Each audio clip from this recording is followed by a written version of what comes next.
নমস্কার সবাইকে, আশা করছি তোমরা সকলেই ভীষণ ভালো আছো। আমরাও বেশ ভালো আছি। গতকাল ছিল ভাইফোঁটা, সেদিনকে আমার ভাইজির মুখে ভাত দেওয়া হয়েছিল, তাই আমরা সকাল সকাল মাসিমণির বাড়ি চলে এসেছি। তো মাসিমণির বাড়ি থেকে আমরা চলে গিয়েছিলাম হচ্ছে দাদার বাড়ি।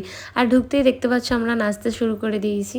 আর এখানে ডেকোরেশন হচ্ছিল বেলুনস দিয়ে। খুব শর্ট পিরিয়ডের মধ্যে মুখে ভাতের ডেটটা ফিক্সড হওয়াতে আমরা খুব তাড়াহুড়ো করে সমস্ত কিছু করেছি। বেলা বাড়তেই সবাই একে একে চলে আসছিল। আর এখানে আমি আর মিষ্টি মিলে ওকে স্নান করাচ্ছিলাম। ও ভীষণ কাঁদছিল, কারণ ও স্নান করতে একদম পছন্দ করে না। দেন এই ড্রেসটার জন্য আমরা অনলাইন থেকে পারচেস করেছি। এই ড্রেসটা ভীষণ সুন্দর ছিল, আর ওকে পরার পর তা প্রিন্সেস লাগছিল, তোমরা দেখতেই পাচ্ছ। আর একই দিনে ভাইফোঁটা থাকায় আমি আমার প্রত্যেকটা দাদাদের ফোঁটা দিয়ে দিচ্ছিলাম। আজকে এতই ব্যস্ততার মধ্যে আমি মিষ্টি আনতে পারিনি, তাই বাড়িতে যেই রসগোল্লাগুলো ছিল সেগুলোই ওদেরকে খাইয়ে দিয়েছি আমি।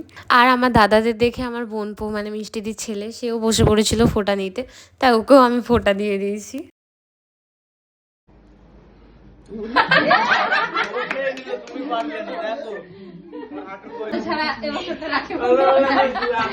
এরপর আমি যে গিফটসগুলো নিয়ে এসেছিলাম আমার দাদার ভাইদের জন্য সেগুলো দিয়ে দিয়েছি, আর ওরা যা এনেছিল আমার জন্য সেগুলো আমাকে দিয়ে দিয়েছে।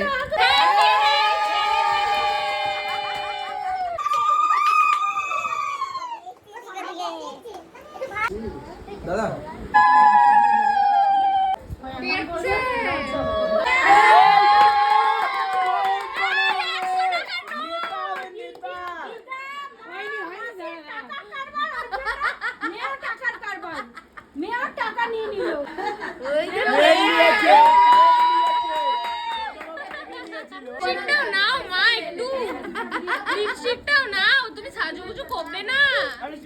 এখানে আমাদের পরীর মুখে ভাত হয়ে গেছে, আর ওর যা রিচুয়ালস ছিল সেগুলো খুব মজার সাথে আমরা পালন করছিলাম।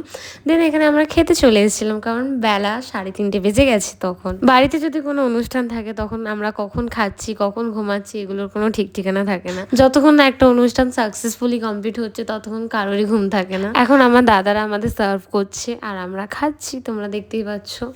আর এখন দেখো এখন মজা পেয়ে গেছে, মানে ও সলিড ফুড খেয়ে হয়তো ফুর্তিলা হয়ে গেছে, ও লাফিয়ে বেড়াচ্ছে এখন। সবার লাঞ্চ কমপ্লিট হয়ে গেছে আর সবাই আজকে দিনটা ভীষণ আনন্দের সাথে কাটিয়েছি। সন্ধে হয়ে গেছে আর আমি আর পুচকু বাড়ি চলে এসেছি।